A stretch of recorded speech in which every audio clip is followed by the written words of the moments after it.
بسم اللہ الرحمن الرحیم۔ السلام علیکم ناظرین، میں عرفان سید حسن رضا پھر ملاٹ مانونی سے آج مولانا ارشاد صاحب کے ساتھ میں سوال کرنے کے لیے آیا ہوں۔ تو السلام علیکم مولانا صاحب، خیریت سے ہیں؟ بس آپ کی دعا ہے۔ آج مولانا صاحب میں چاہتا ہوں کہ لوگ جو یہ ویڈیو دیکھ رہے ہیں ان کے لیے یہ جو شب قدر ہے، یہ شب قدر کیا ہے؟ میں چاہتا ہوں کہ لوگوں کو آپ بتائیے کہ شب قدر کیا ہے۔ اعوذ باللہ من الشیطان الرجیم، بسم اللہ الرحمن الرحیم۔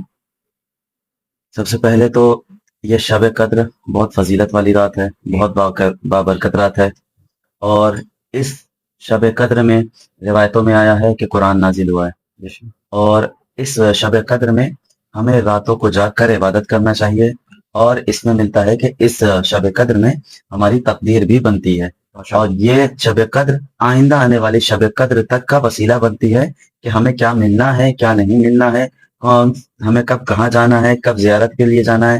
اور یہ روایتوں میں یہ بھی ملتا ہے کہ ایک شب قدر جس طرح ہم نیو ایئر مناتے ہیں کہ نیو ایئر کا جو ہم نیو ایئر مناتے ہیں تو ہم ایک اپنا ٹائم ٹیبل سیٹ کرتے ہیں کہ سال بھر ہم کو یہ کرنا ہے، آج کی رات اگر ہماری اس کام میں گزری تو آئندہ پورے سال میں ہم کو وہ چیز ملے گی۔ یہ ایک تھاٹ ہوتا ہے نیو ایئر کا، لیکن خدا کہتا ہے کہ اگر آپ شب قدر میں جاگتے ہو اور اعمال کرتے ہو، نیک اعمال، اور پوری رات عبادات میں گزارتے ہو، تو یہ رات اگلے شب قدر تک کے لیے آپ کی شاہد اور گواہ بنتی ہے، اور آپ کے رزق میں اضافہ ہوتا ہے۔ مولانا صاحب ایک اور سوال، جی یہ جو شب قدر ہے اور یہ سورہ قدر ہے، ان دونوں کا کیا واسطہ؟ جی بالکل، ان کا واسطہ ہے جیسا کہ قرآن مجید میں جو سورہ قدر ہے اس کے دو نام ہیں، ایک ہے سورہ قدر، ایک ہے سورہ قدر۔ قدر یعنی تقدیر والی رات، اور قدر کہتے ہیں مقام و منزلت والی رات کو۔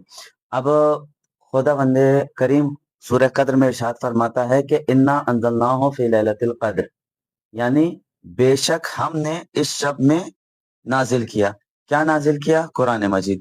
اس کے بعد کیا خدا فرماتا ہے کہ وما ادراک ما لیلۃ القدر، اور آپ کیا جانتے ہیں اس شب کے بارے میں؟ پھر خدا فرماتا ہے لیلۃ القدر خیر من الف شہر، یعنی یہ وہ رات ہے جو 1000 راتوں سے افضل ہے۔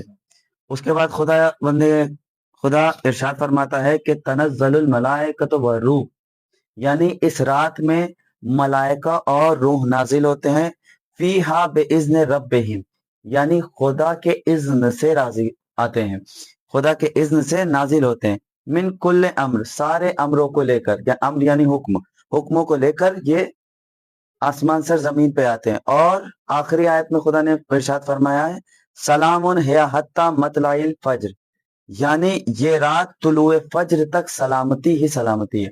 یعنی خدا نے بھی اپنے سورہ میں بھی یہ بھی بیان کیا ہے، خدا نے بھی اپنے سورہ میں یہ بیان کیا ہے کہ اس رات میں آپ جاگے، کیونکہ یہ 1000 راتوں سے افضل رات ہے، اور اس میں ہمیں زیادہ سے زیادہ اعمال بجا لانا ہے اور خدا کی عبادت کرنی ہے۔ تو مولانا صاحب میرا تیسرا سوال ہے، جی یہ سورہ قدر کب نازل ہوا اور اس کے بارے میں امام نے کیا فرمایا؟ جی یہ جو ہے سورہ قدر مکے میں نازل ہوا ہے، جی، اور اس کے بارے میں اس سے ایک روایت ہے جو چھٹے امام جعفر صادق علیہ السلام، تو چھٹے امام کے پاس ایک شخص آیا، اس نے کہا کہ مولا یہ بتائیے کہ تنزل الملائکۃ والروح، یہ جو فقرہ ہے یہ سورہ قدر میں جب آیا ہے تو اس کا ترجمہ کیا ہے؟ تو امام نے کہا کہ یہ جو تنزل الملائکۃ والروح ہے اس کا مطلب ہے کہ ملائکہ اور روح نازل ہوتے ہیں۔ اب اس شخص نے پوچھا کہ مولا یہ روح کیا ہے؟ آیا روح جناب جبرائیل ہے؟ تو مولا نے ارشاد کہا کہ یہ روح جو ہے جبرائیل نہیں ہے، کیونکہ جبرائیل جو ہے وہ فرشتہ ہے، اور یہ روح ایک دوسری چیز ہے۔ اس شخص نے کہا کیا مولا یہ کیا چیز ہے؟ تو چھٹے امام سے منقول ہے کہ امام فرماتے ہیں یہ وہ شخصیت ہے جو خدا کے حکم سے تمام بندوں کے امر کو شب قدر میں آسمان سے زمین پر لاتے ہیں۔ تو مولانا صاحب قرآن ایک دن نازل ہوا، جی تو ہم یہ 3 دن کے اعمال کیوں کرتے ہیں؟ دیکھیے، کسی نے امام جعفر صادق علیہ السلام پوچھا کہ مولا قرآن مجید ایک دن نازل ہوا ہے، اور ایک دن جب نازل ہوا تو وہی ایک رات معین ہونا چاہیے، تو یہ 3 رات میں جب ہم اعمال کرتے ہیں شب قدر کا تو یہ 3 دن کیوں کرتے ہیں؟ ایسا نہیں ہو سکتا کہ ایک دن کریں۔ تو مولا نے معین نہ فرمایا، مولا نے کہا نہیں آپ کو تینوں دن اعمال کرنا ہے۔ تو اس نے جب اصرار کیا تو مولا نے صرف ایک جواب دیا، کیا اگر آپ 3 دن اعمال کرو گے تو آپ کا نقصان ہے؟ بالکل نہیں ہے، کیونکہ اللہ کی عبادت جتنی کی جائے اتنی کم ہے۔ پھر دوسری چیز یہ ہے کہ خدا نے بھی کیوں پوشیدہ رکھا؟ جیسے خدا نے اگر آپ کوئی بھی اعمال کرتے ہیں، اچھے اعمال اگر کریں تو آپ کو یہ نہیں پتا ہے کہ کس اعمال میں اللہ کی قبولیت ہے. آپ کو نہیں پتا کہ کون سا ایسا اعمال ہے جس کو کرنے سے اللہ راضی ہوگا. ہم سارے اعمال اس لیے کرتے ہیں تاکہ اللہ راضی ہوگا. پھر سارے گناہوں میں اللہ نے یہ نہیں معین کیا کہ میرا عذاب اس گناہ میں ہے. یا اور سادہ اگر ہم واضح کر کے آپ کو کہیں تو آپ نماز پڑھتے ہیں تو آپ کو نہیں پتا اللہ اس سے راضی ہوگا کہ نہیں. آپ روزہ رکھتے ہیں، آپ کو نہیں پتا کہ اللہ اس سے راضی ہوگا کہ نہیں. آپ پڑوسیوں کی مدد کرتے ہیں، آپ کو نہیں پتا کہ اس سے اللہ راضی ہوگا. تو سارے اعمال، جب نیک اعمال آپ کرتے ہیں تو آپ کو نہیں پتا ہوتا کہ اللہ کس سے راضی ہے. اسی طرح کیا جھوٹ بولنے سے اللہ کا غضب نازل ہوگا؟ نہیں پتا ہمیں. کیا کسی کو تکلیف دینے سے خدا کا غضب نازل ہوگا؟ یہ بھی ہمیں نہیں پتا. جس طرح خدا نے اپنے تمام امور میں ایک نیک اعمال میں اپنی رضایت کو مخفی رکھا ہے، بس اسی طرح خدا نے اپنے سارے عذابوں میں، جو نے سارے عذاب رکھے ہیں گناہوں کے لیے، اس میں بھی اپنا عذاب مخفی رکھا. بس اسی طرح خدا نے بھی شب قدر کو مخفی رکھا ہے تاکہ انسان اس فکر میں رہے کہ آیا 19 کی رات کو وہ اصل رات ہے، یا 21 کی رات کو اصل ہے، یا 23 کی رات کو اصل رات ہے.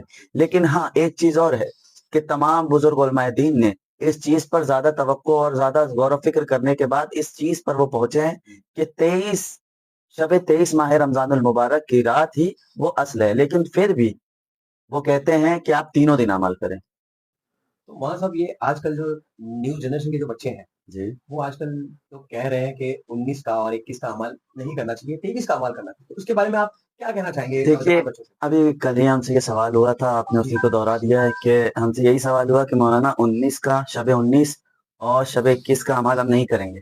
ہم نے کہا کیوں نہیں کریں گے بھائی؟ تو کہا کہ اس 19 کو، شب 19 میں ہمارے مولا کو ضرورت لگی تھی اور شب 21 میں ہمارے مولا ہمیں چھوڑ کر چلے گئے تھے. تو اگر اسی طرح آپ دیکھیں گے، اور کچھ لوگوں کا یہ بھی کہنا ہے کہ ہم مسجد میں نماز نہیں پڑھیں گے. کیوں کہا گیا ہے کہ اگر مسجد میں نماز کیوں نہیں پڑھیں گے؟ کہا کہ یہ وہی مسجد ہے جہاں پہ ہمارا پہلا امام شہید ہوا ہے. تو اگر آپ کا یہی کہنا ہے تو پھر آپ کربلا بھی مت جائیے، وہاں پر بھی ہمارے امام شہید ہوئے ہیں. کربلا مت جائیے. ہر جگہ جہاں امام کے ذریعے ہیں آپ وہاں جانے سے پرہیز کریں. کربلا جیسی زمین جہاں کچھ نہیں تھا، وہاں امام جا کے کربلا کو آباد کیے. آپ وہاں تو جا رہے ہو، لیکن مسجد میں جانے کے لیے آپ کہہ رہے ہو کہ یہاں ہمارا امام شہید ہوا ہے. تو جو ہے، جیسا آپ کو سوال تھا کہ 19 اور 21 کا اعمال کے بارے میں جو عوام کا خیال ہے، دیکھیے اعمال اپنی جگہ ہے. ایک بات ہمیشہ آپ یاد رکھیے کہ عقیدہ الگ ہے، شریعت الگ ہے. ہم شریعت اور عقیدے کو ملا نہیں سکتے، کیونکہ کبھی کبھی ایسا ہوتا ہے کہ شریعت اور عقیدہ ایک پلیٹ فارم پہ ہوتے ہیں، لیکن بہت سارے مواقع پر ایسا ہوتا ہے کہ شریعت کا پلیٹ فارم الگ ہے، عقیدے کا پلیٹ فارم الگ ہے. تو دونوں پلیٹ فارم کو ہم مرج نہیں کر سکتے، کیونکہ اگر یہ دونوں مرج ہوں گے تو حالات خراب ہوں گے صرف اور صرف. آج یہی مسئلہ چل رہا ہے کہ لوگ عقیدہ اور شریعت دونوں کو ملا دے رہے ہیں.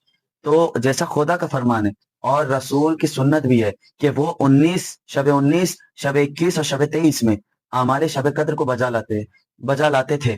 کیا ہم رسول سے بڑھ کر ہیں؟ بالکل نہیں. جس شخصیت پر قرآن نازل ہوا اس شخصیت سے بڑھ کر تو ہم ہو نہیں سکتے. تو جب وہ شخصیت اعمال کر رہی تھی تو ہم کو بھی کرنا ہے. اور صرف یہ نہیں ہے کہ ابھی آپ نے جو سارے مصائب 21 رمضان المبارک کے حوالے سے سنے تھے کہ شب 21 میں مولا کائنات جو ہے بستر پہ تھے، درد کے عالم میں تھے، اور ساری چیزیں تھی. لیکن اس میں ایک چیز مخفی ہوتی ہے کہ وہ مصائب میں بیان نہیں ہوتے، لیکن یہ حقیقت ہے کہ اس رات بھی اہل بیت کے گھر والوں نے اعمال شب قدر کیا تھا. یعنی مولا کائنات بستر پہ ہیں اور حالت خراب ہے، لیکن مولا اعمال کر رہے ہیں. کیوں؟ شریعت الگ ہے. اس گھر سے شریعت چلی ہے، اس گھر نے بتایا ہم کو کہ کس طرح اعمال کرنا ہے، کس طرح خدا کی بندگی کرنا ہے. تو یہ تھے مولانا ارشاد احمد رضوی صاحب، اور اسی پر مولانا صاحب نے ہمیں سارے سوالوں کا بہت ہی اچھے سے جواب دیا ہے. ہم دوسری ویڈیو میں آپ کو اور بھی سوالوں کے جواب بتاتے ہیں. آپ بنے رہیے ہمارے ساتھ اسی طرح. ملتے ہیں نیکسٹ ویڈیو میں. خدا حافظ.